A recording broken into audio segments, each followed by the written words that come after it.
ಆತ್ಮೀಯ ವೀಕ್ಷಕರೇ, ತಮಗೆಲ್ಲರಿಗೂ ಈ ದಿವ್ಯವಾಣಿ ಕಾರ್ಯಕ್ರಮಕ್ಕೆ ಹಾರ್ದಿಕ ಸ್ವಾಗತ.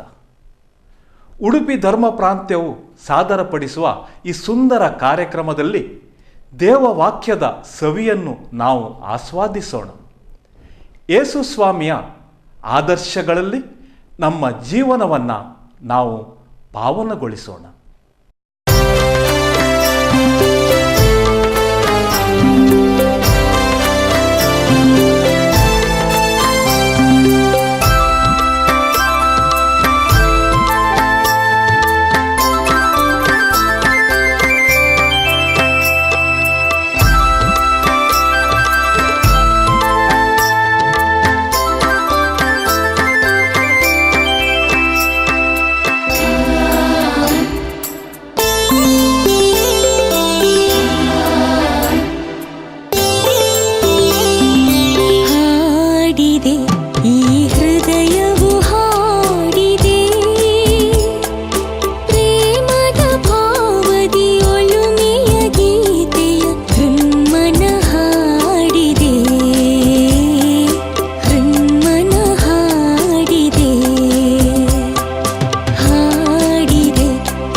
ಪ್ರಭು ನಿಮ್ಮೊಡನೆ ಇರಲಿ,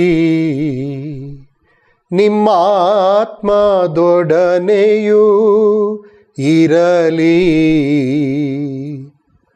ಮತ್ತಾಯನು ಬರೆದ ಪವಿತ್ರ ಶುಭ ಸಂದೇಶದಿಂದ ವಾಚನ. ಪ್ರಭು ನಿಮಗೆ ಮಹಿಮೆ ಸಲ್ಲಲಿ.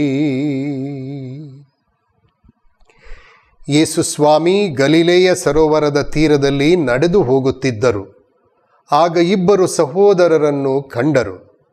ಇವರೇ ಪೇತ್ರ ಎನಿಸಿಕೊಂಡ ಸಿಮೋನ ಮತ್ತು ಅವನ ಸಹೋದರ ಅಂದ್ರೇಯ.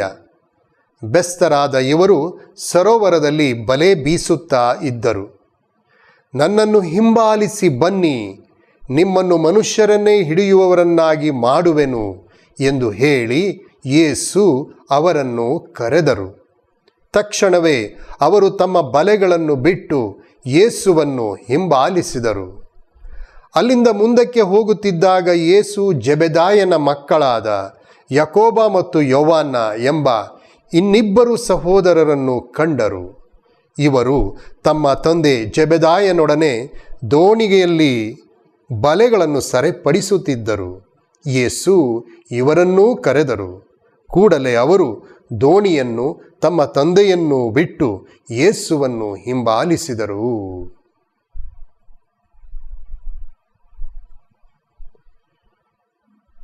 ಪ್ರಭುವಿನ ಶುಭ ಸಂದೇಶ. ಕ್ರಿಸ್ತರೇ ನಿಮಗೆ ಸ್ತುತಿ ಸಲ್ಲಲಿ.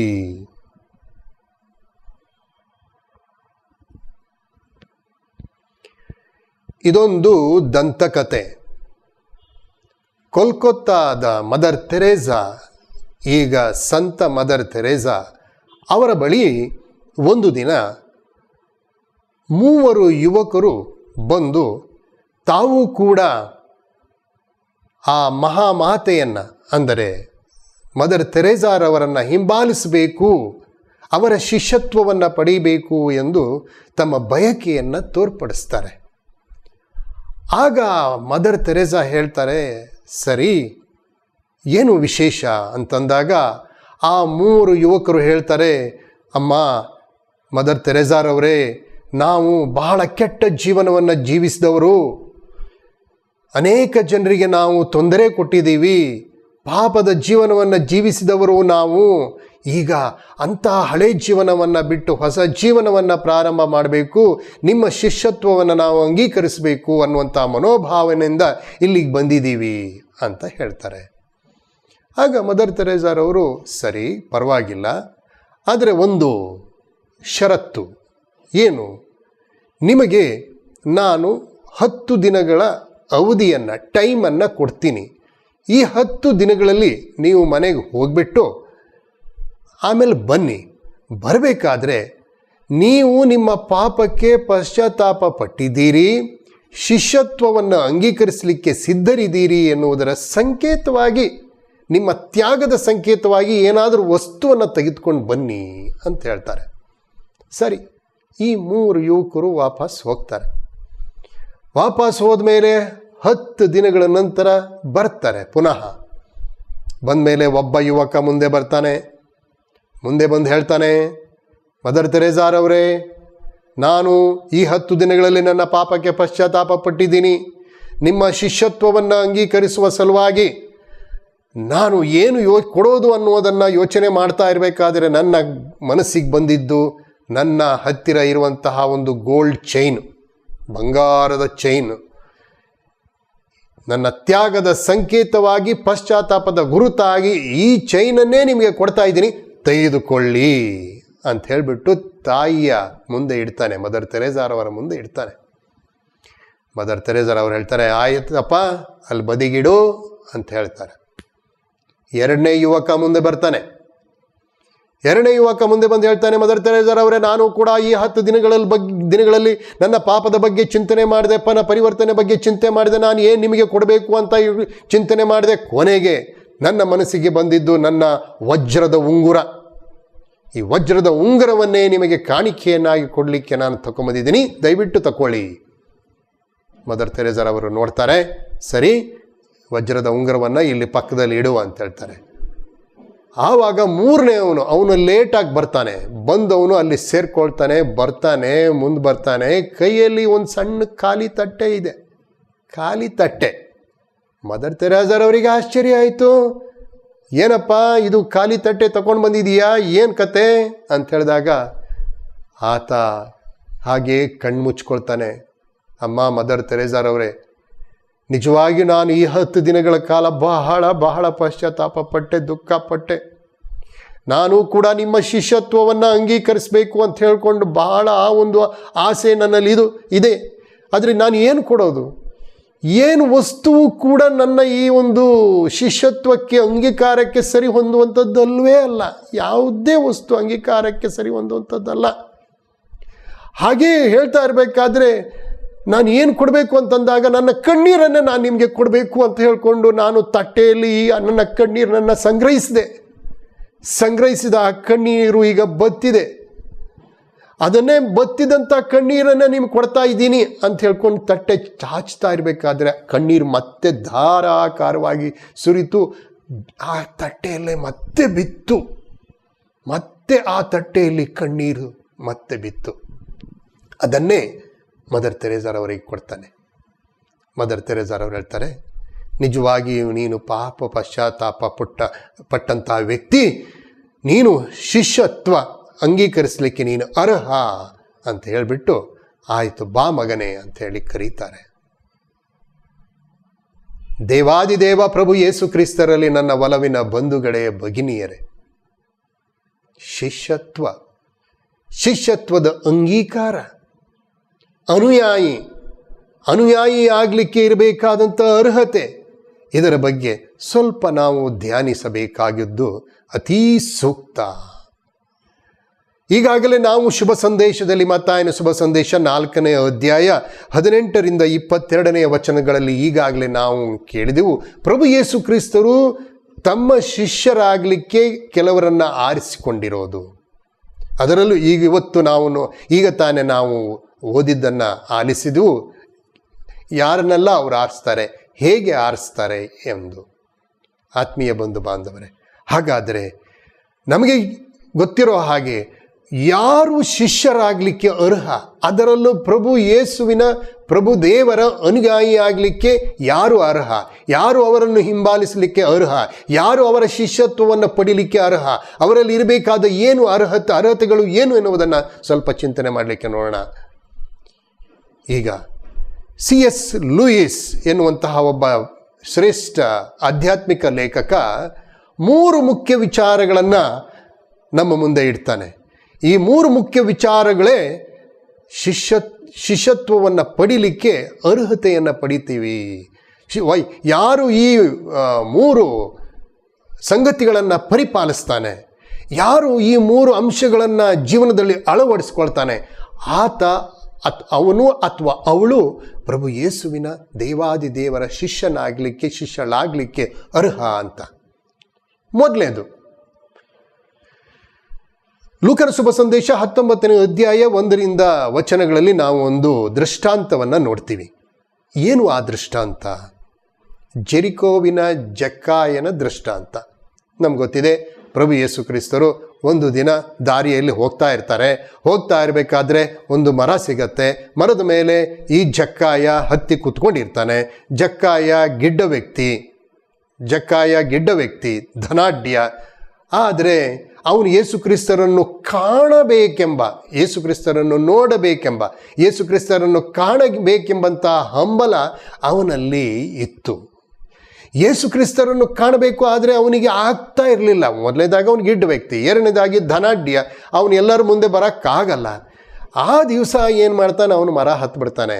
ಮರ ಹತ್ತಿ ಕೂತ್ಕೊಂಡಾಗ ಯೇಸು ಕ್ರಿಸ್ತರು ಆ ದಾರಿಯಲ್ಲಿ ಬರ್ತಾ ಇರಬೇಕಾದ್ರೆ ನೋಡ್ತಾರೆ, ಮರದ ಮೇಲಿದ್ದಾನೆ. ತಕ್ಷಣ ಕರೀತಾರೆ, ಜಕ್ಕಾಯ ಒಡನೆ ಹಿಡಿದು ಬಾ, ನಿನ್ನ ಮನೆಯಲ್ಲಿ ನಾನು ತಂಗಬೇಕು ಅಂತ. ಯೇಸು ಜಕ್ಕಾಯನನ್ನು ಕಂಡರು, ಜಕ್ಕಾಯ ಯೇಸುವನ್ನು ಕಾಣುವುದು ಲುಕ್ ಕಂಡಾಗ ಅವನಲ್ಲಿ ಪರಿವರ್ತನೆಯಾಯಿತು. ಕಂಡಾಗ ಅವನಲ್ಲಿ ಪರಿವರ್ತನೆ ಆಯಿತು. ಈ ಕಾಣುವುದು ಅನ್ನುವಂಥದ್ದು ಇದೆಯಲ್ಲ, ಬಹಳ ಶ್ರೇಷ್ಠವಾದದ್ದು. ಕಾಣುವಂಥದ್ದು. ರವಿ ಕಾಣದ್ದನ್ನು ಕವಿ ಕಂಡ ಅಂತಲೂ ಹೇಳ್ತಾರೆ. ರವಿ ಕಾಣದ್ದನ್ನು ಕವಿ ಕಂಡ ಅಂತ ಹೇಳ್ತಾರೆ. ಕವಿಯ ಕಣ್ಣಲ್ಲಿ ಏನೇನೆಲ್ಲ ಕಾಣ್ತದೆ. ರಸಗಳಲ್ಲಿ ನವರಸ 9 ರಸಗಳು ಇವೆ. ಅದರಲ್ಲೂ ಶೃಂಗಾರ, ಕೋಪ, ಅದು ಇದು, ಮಣ್ಣು ಮಸ್ನು ಅಂತ ಏನೆಲ್ಲ ನಾವು ಹೇಳಬಹುದು. ಅದರಲ್ಲಿ ಕಾಣುವುದು ಇದೆಯಲ್ಲ, ಆ ಕಾಣುವುದು ನಮ್ಮ ಒಂದು ನೋಟ 1000 ಕಥೆಯನ್ನು ಹೇಳುತ್ತಂತೆ. ನಮ್ಮ ಒಂದು ನೋಟ 1000 ಕಥೆಯನ್ನು ಹೇಳುತ್ತೆ. ಕಾಣುವುದು ಅಷ್ಟು ಪವರ್ಫುಲ್ ಆಗಿದೆ, ಅಷ್ಟು ಶಕ್ತಿ ಕಣ್ಣಿಗಿದೆ. ಆ ಕಣ್ಣು ಹಿಂಗೆ ನೋಡಿದಾಗ ಬಿಭತ್ಸ ಇದೆ. ಅದರಲ್ಲಿ ಕೋಪದ ಕಣ್ಣಿಂದನೂ ನೋಡ್ಬೋದು, ಅಳುವ ಕಣ್ಣಿನಿಂದನೂ ನೋಡ್ಬೋದು, ಚಿಂತೆಯ ಕಣ್ಣಿನಿಂದನೂ ನೋಡ್ಬೋದು, ದುಃಖದ ಕಣ್ಣಿನಿಂದ ನೋಡ್ಬೋದು. ಬೇರೆ ಬೇರೆ ರೀತಿಯ ಕಣ್ಣಿನ ನೋಟ, ಬೇರೆ ಬೇರೆ ರೀತಿಯ ಒಂದು ಭಾವನೆಗಳನ್ನು ಈ ಕಣ್ಣು ವ್ಯಕ್ತಪಡಿಸುತ್ತೆ, ನೋಟ ವ್ಯಕ್ತಪಡಿಸುತ್ತೆ. ನಿಜ. ಆದರೆ ಪ್ರಭು ಯೇಸು ಕ್ರಿಸ್ತರ ನೋಟದಿಂದ ಬದಲಾವಣೆ ಆಗತ್ತೆ. ಪ್ರಭು ಯೇಸು ಕ್ರಿಸ್ತರ ನೋಟದಿಂದ ಬದಲಾವಣೆ. ನಮ್ಮ ನೋಟದಿಂದ ಏನು ಬದಲಾವಣೆ ಆಗತ್ತೆ? ಆದರೆ ದೇವರ ನೋಟದಿಂದ ಹಲವಾರು. ಆದರೆ ನಾನು ಕೂಡ ದೈವೀ ದೃಷ್ಟಿಯಿಂದ ನೋಡಿದಾಗ, ಮೌಲ್ಯದ ದೃಷ್ಟಿಯಿಂದ ನೋಡಿದಾಗ, ಒಳ್ಳೆಯ ದೃಷ್ಟಿಯಿಂದ ನೋಡಿದಾಗ, ಅನುಕಂಪದ ದೃಷ್ಟಿಯಿಂದ ನೋಡಿದಾಗ, ಪ್ರೀತಿಯ ದೃಷ್ಟಿಯಿಂದ ನೋಡಿದಾಗ, ಮಮತೆಯ ದೃಷ್ಟಿಯಿಂದ ನೋಡಿದಾಗ ಬದಲಾವಣೆ ಆಗತ್ತೆ. ನೋಡುವ ನೋಟ ಹಾಗಿರಬೇಕು.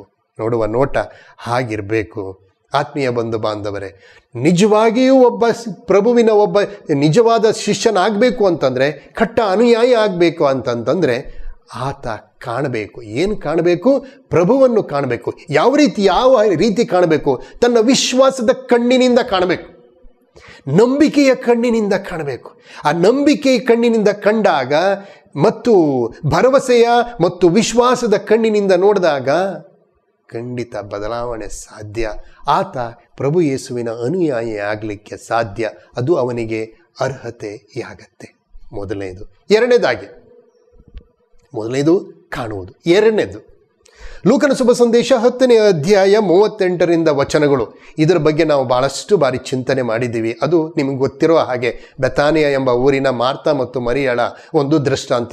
ಪ್ರಭು ಯೇಸು ಕ್ರಿಸ್ತರು ಅಲ್ಲಿಗೆ ಹೋದಾಗ ಅಲ್ಲಿ ಇಬ್ಬರು ಮಾರ್ತಾ ಮತ್ತು ಮರಿಯಾ ಅವರಿಗೆ ಒಳ್ಳೆಯ ಒಂದು ರೀತಿಯಲ್ಲಿ ಆತಿಥ್ಯವನ್ನು ಕೊಡ್ತಾರೆ. ಆ ಆತಿಥ್ಯದಲ್ಲಿ ಏನಾಗತ್ತೆ? ಮಾರ್ತಾ ತುಂಬ ಬ್ಯುಸಿಯಾಗಿಬಿಟ್ಲು ಮನೆಯಲ್ಲಿ ಕಾಫಿ ಟೀ ಅದು ಇದು ಮಾಡೋದು ಅಂತ. ಆದರೆ ಮರಿಯಾ ಏನು ಮಾಡ್ತಾಳೆ? ಪ್ರಭು ಯೇಸು ಕ್ರಿಸ್ತರ ಪಾದ ತಳದಲ್ಲಿ ಕೂತ್ಕೊಂಡು ಆಲಿಸುತ್ತಾಳೆ, ಕೇಳ್ತಾಳೆ. ಪ್ರಭು ಯೇಸು ಏನು ಹೇಳ್ತಾರೆ ಆ ಮಾತನ್ನು ಕೇಳ್ತಾ ತನ್ನಲ್ಲಿ ಒಂದು ಹೊಸ ಚಿಂತನೆಯನ್ನು ತೆಗೆದುಕೊಳ್ತಾಳೆ. ಪ್ರಭು ಯೇಸುವಿನ ವಾಕ್ಯವನ್ನು ಸ್ವೀಕರಿಸ್ತಾಳೆ. ಪ್ರಭು ಯೇಸುವಿನ ವಾಕ್ಯ ಅವಳ ಹೃದಯದಲ್ಲಿ, ಅವರ ಮನಸ್ಸಿನಲ್ಲಿ ಹೊಸ ರೂಪವನ್ನು ಕೊಡುತ್ತೆ. ಆತ್ಮೀಯ ಬಂಧು ಬಾಂಧವರೇ, ಮೊದಲನೇದಾಗಿ ಕಾಣುವುದು, ಎರಡನೇದಾಗಿ ಕೇಳುವುದು. ಏನನ್ನ ಕೇಳುವುದು? ಈ ಪ್ರಪಂಚದಲ್ಲಿ ನಮಗೆ ಏನೆಲ್ಲ ಕೇಳಲಿಕ್ಕೆ ಸಿಗತ್ತೆ, ಏನೇನೆಲ್ಲ ಕೇಳಲಿಕ್ಕೆ ಸಿಗಲ್ಲ. ನಾವು ಕೇಳುವಂಥದ್ದಾದರೂ ಏನು? ನಮಗೆ ಹಿತವಾದದ್ದನ್ನು ಮಾತ್ರ ನಾವು ಕೇಳ್ತೀವಿ, ನಮಗೆ ಅಹಿತವಾದದ್ದನ್ನು ನಾವು ಕೇಳ್ತೀವಾ? ಜಪ್ಪಯ್ಯ ಅಂದರೂ ನಾವು ಕೇಳಲ್ಲ. ಅಷ್ಟೇ ಅಲ್ಲ, ನಮಗೇನಾದರೂ ಅಹಿತವಾದದ್ದನ್ನು ಕೇಳಿದ್ರೆ ಅವಳ ಹಾಗೆ ಅಂತ ಹೇಳ್ಕೊಂಡು ಅವ್ರ ಮೇಲೆ ಕೆಂಡಾಕಾರ್ತೀವಿ. ಕಂಡದ್ದನ್ನು ಹೇಳಿದ್ರೆ ಕೆಂಡದಂಥ ಕೋಪ, ಇದ್ದದನ್ನು ಹೇಳಿದ್ರೆ ಎದೆಗೆ ಬಂದು ಒದ್ದ ಅಂತ ಹೇಳ್ತಾರೆ. ಇಲ್ಲಿ ನಾವು ಕೇಳುವುದು. ಪ್ರಭು ನಿರಂತರವಾಗಿ ನಮ್ಮ ಹತ್ರ ಮಾತಾಡ್ತಾ ಇದ್ದಾರೆ. ಪ್ರಭು ದೇವರ ವಾಕ್ಯದ ಮುಖಾಂತರ, ಪವಿತ್ರ ಗ್ರಂಥದ ಮುಖಾಂತರ ಮಾತಾಡ್ತಾ ಇದ್ದಾರೆ. ನಾವು ಕೇಳಬೇಕಾಗಿದೆ. ಪ್ರಭು ಹಿರಿಯರ ಮುಖಾಂತರ, ಗುರುಗಳ ಮುಖಾಂತರ ಮಾತಾಡ್ತಾ ಇದ್ದಾರೆ. ನಾವು ಕೇಳಬೇಕಾಗಿದೆ. ಪ್ರಭು ಘಟನೆಗಳ ಮುಖಾಂತರನೂ ಕೂಡ ವಿಚಾರಗಳನ್ನು ನಮಗೆ ತಿಳಿಸ್ತಾ ಇದ್ದಾರೆ. ನಾವು ಕೇಳಬೇಕು. ಅಂತಹ ಕಿವಿ ನಮಗಿರಬೇಕು.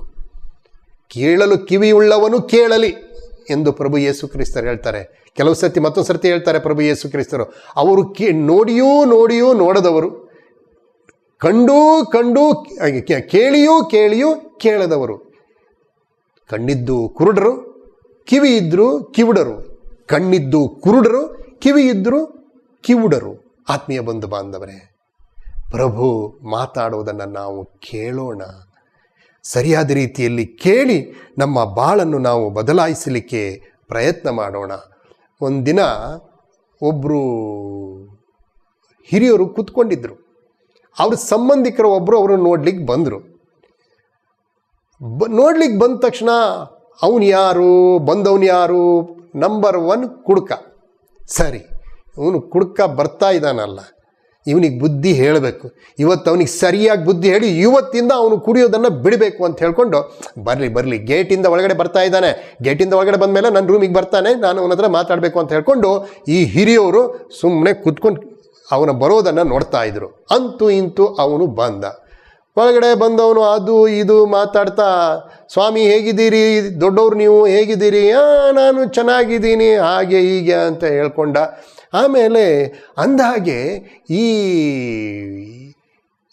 ರೊಮ್ಯಾಟಿಸಮ್ ಕಾಯಿಲೆ ಯಾಕೆ ಬರ್ತದೆ?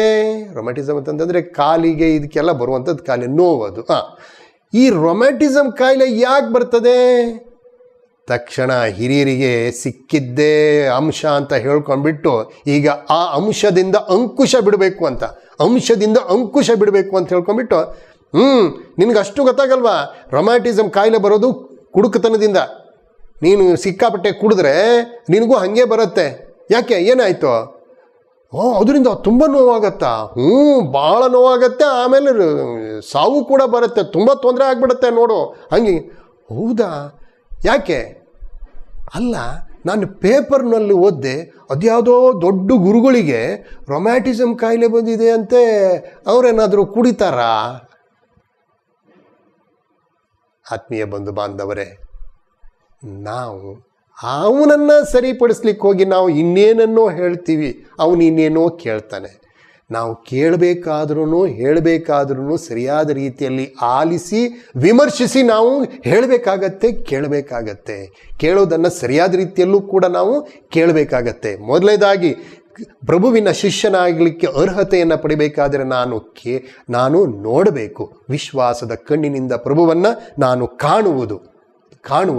ಎರಡನೇದಾಗಿ ಪ್ರಭು ಯೇಸುವಿನ ವಾಕ್ಯವನ್ನು ನಾನು ಕೇಳುವುದು. ಮೊದಲನೇದಾಗಿ ಕಾಣುವುದು, ಎರಡನೇದಾಗಿ ಕೇಳುವುದು, ಮೂರನೇದಾಗಿ ಮತ್ತು ಕೊನೆಯದಾಗಿ ಮತ್ತಾಯನ ಶುಭ ಸಂದೇಶ 11ನೇ ಅಧ್ಯಾಯ 28ರಿಂದ ವಚನಗಳಲ್ಲಿ ಬಹಳ ಮುಖ್ಯವಾದಂಥ ಸಂಗತಿ ಬರ್ತದೆ. ಪ್ರಭು ಯೇಸು ಕ್ರಿಸ್ತರು ಹೇಳ್ತಾರೆ, ಬಾಳ ಬೇಗೆಯಲ್ಲಿ ಬಳಲಿ ಬೆಂಡಾಗಿರುವ ಸರ್ವ ಜನರೇ, ನೀವೆಲ್ಲರೂ ನನ್ನ ಬಳಿಗೆ ಬನ್ನಿರಿ, ನಾನು ದೀನ ಹೃದಯನು, ನಾನು ಶಾಂತ ಹೃದಯನು ಅಂತ ಹೇಳ್ತಾರೆ. ಆಮೇಲೆ ಹೇಳ್ತಾರೆ, ನನ್ನಿಂದ ಕಲಿತುಕೊಳ್ಳಿರಿ.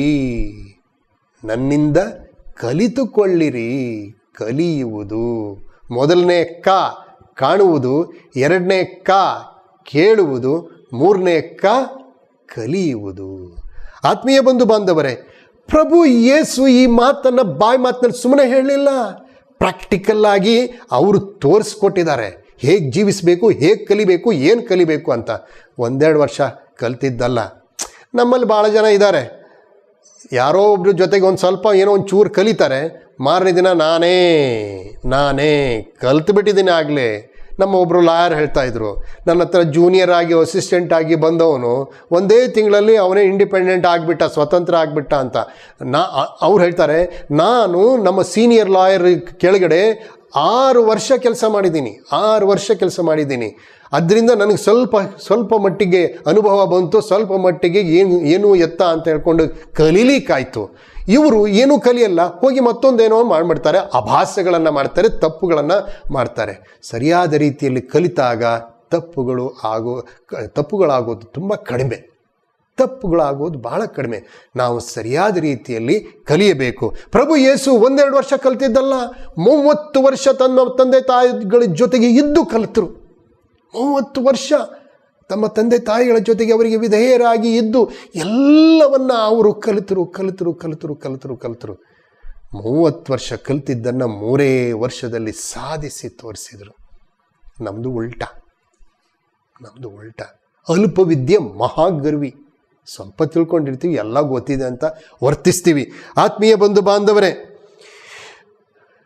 ನಾವು ಆದ್ದರಿಂದ ಪ್ರಭು ಯೇಸುವಿನ ನಿಜವಾದ ಶಿಷ್ಯರಾಗಲಿಕ್ಕೆ ನಾವು ಪ್ರಯತ್ನ ಮಾಡಬೇಕಾದ್ರೆ ನಾವು ಕೂಡ ಸರಿಯಾದ ರೀತಿಯಲ್ಲಿ ಕಲೀಲಿಕ್ಕೆ ಪ್ರಯತ್ನ ಮಾಡಬೇಕು. ಕಲೀಲಿಕ್ಕೆ ಎಂಥ ಮನೋಭಾವ ಬೇಕು? ಕಲಿಬೇಕಾದ್ರೆ ದೀನತಾ ಮನೋಭಾವ ಬೇಕು. ಲರ್ನ್ ಆನ್ ಯುವರ್ ನೀಸ್ ಅಂತ ಹೇಳ್ತಾರೆ. ನಾನು ಮೊಣಕಾಲೂರಿ ದೀನತಾ ಭಾವದಿಂದ, ಸ್ವಾಮಿ ನನಗೆ ಕಲಿಸ್ರಿ, ದೀನದಾಸ ನಾನು, ಆಲಿಸುವೆನು, ಕಲಿಸಿರಿ ಅಂತ ಹೇಳ್ಕೊಂಡು ನಮ್ಮನ್ನೇ ನಾವು ತಗ್ಗಿಸಿಕೊಂಡಾಗ ಖಂಡಿತವಾಗಿಯೂ ಆ ಕಲಿಕೆ ಸರಿಯಾದ ಕಲಿಕೆ ಆಗತ್ತೆ. ಕಲಿಯುವಂಥದ್ದು ಸರಿಯಾದ ರೀತಿಯಲ್ಲಿ ನಮಗೆ ಒಲಿತದೆ. ಏನು ನಾವು ಕಲಿತೀವಿ ಆ ಕಲಿಯುವಂಥದ್ದನ್ನು ದೇವರು ನಮಗೆ ಒಲಿಯುವ ಹಾಗೆ ಮಾಡೇ ಮಾಡ್ತಾರೆ. ಆದ್ದರಿಂದ ಒಬ್ಬ ನಿಜವಾದ ಶಿಷ್ಯತ್ವವನ್ನು ಪಡಿಬೇಕಾದ್ರೆ ಮೊದಲನೇದಾಗಿ ಕಾಣುವುದು, ಎರಡನೇದಾಗಿ ಕೇಳುವುದು, ಮೂರನೇದಾಗಿ ಕಲಿಯುವುದು. ಆತ್ಮೀಯ ಬಂಧು ಬಾಂಧವರೇ, ನಾವು ಇದನ್ನು ನಮ್ಮ ಜೀವನದಲ್ಲಿ ಅಳವಡಿಸಿಕೊಳ್ಳಲು ಪ್ರಯತ್ನಿಸೋಣವೇ? ಪ್ರಭುವಿನ ಸಹಾಯವನ್ನು ನಾವು ಕೋರೋಣವೇ? ಆಮೇನ್. ಮಹಾಮಹಿಮಾ ಪ್ರಭುವೇ, ನಿಮಗೆ ಸ್ತುತಿ, ಸ್ತೋತ್ರ, ವಂದನೆ, ಆರಾಧನೆ. ಓ ಪರಮ ಪ್ರಭುವೇ, ನೀವು ದೇವ ತಂದೆಯಿಂದ ಕೂಡ ಕಲಿತಿರಿ. ಅಷ್ಟೇ ಅಲ್ಲ, ನಿಮ್ಮ ಸಾಕು ತಂದೆ ಜೋಸೆಫ್, ತಾಯಿ ಮರಿಯಳ ಮುಖಾಂತರ ಅನೇಕ ವಿಚಾರಗಳನ್ನು 30 ವರ್ಷಗಳ ಕಾಲ ಕಲಿತಿರಿ. ಅಷ್ಟೇ ಅಲ್ಲ, ನನ್ನಿಂದ ಕಲಿತುಕೊಳ್ಳಿ ಎನ್ನುವಂತಹ ಆಮಂತ್ರಣವನ್ನು ನೀಡುತ್ತಿದ್ದೀರಿ. ನಿಮ್ಮಿಂದ ಕಲಿತು, ನಿಮ್ಮನ್ನು ಕಂಡು, ನಿಮ್ಮಿಂದ ನಿಮ್ಮ ವಾಕ್ಯವನ್ನು ಕೇಳಿ, ನಿಮ್ಮಿಂದ ಕಲಿತು ಒಳ್ಳೆಯ ರೀತಿಯಲ್ಲಿ ನಿಮ್ಮ ಅನುಯಾಯಿಯಾಗಿ, ಶಿಷ್ಯರಾಗಿ ಬಾಳಲು ಬೇಕಾದ ಕೃಪಾವರಗಳನ್ನು ಕರುಣಿಸಿರೆಂದು ವಿನಯದಿಂದಲೂ ಭಕ್ತಿಯಿಂದಲೂ ಪ್ರಾರ್ಥಿಸುತ್ತೇವೆ. ಆಮೇನ್.